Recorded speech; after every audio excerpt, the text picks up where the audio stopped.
कालच्या दुपारच्या जेवणात मस्त असं झणझणीत कारलं बनवलं होतं, अजिबात कडू पण नव्हतं झालं. तर त्या व्हिडिओखाली भरभरून कमेंट आल्या की ताई याची रेसिपी आमच्यासोबत शेअर करा. कारल्याची भाजी पाहून आमच्या तोंडाला पाणी आलं आणि तुम्ही ज्या कमेंट केल्या त्या कमेंट मी भरपूर वाचत असते, वरती तुम्हाला सेव्ह पण केलेल्या आहेत.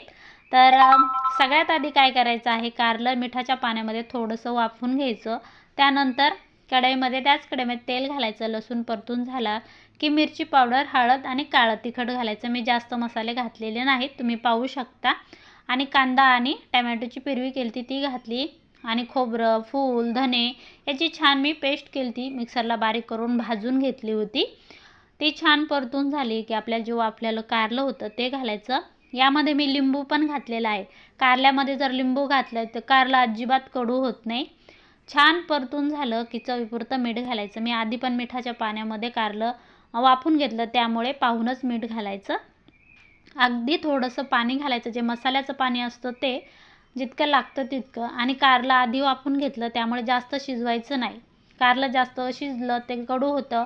बऱ्याच प्रकार असतात कारलं कडू न होण्याचे. स्टेप जर ते फॉलो केल्या तर तुमचं पण कारलं अशाच पद्धतीने होईल. छान मस्त सुटलं की गॅस बंद करायचा आणि मस्त थंड करून घ्यायचं. कारल्याच्या भाजीवर कधीही झाकण ठेवायचं नाही.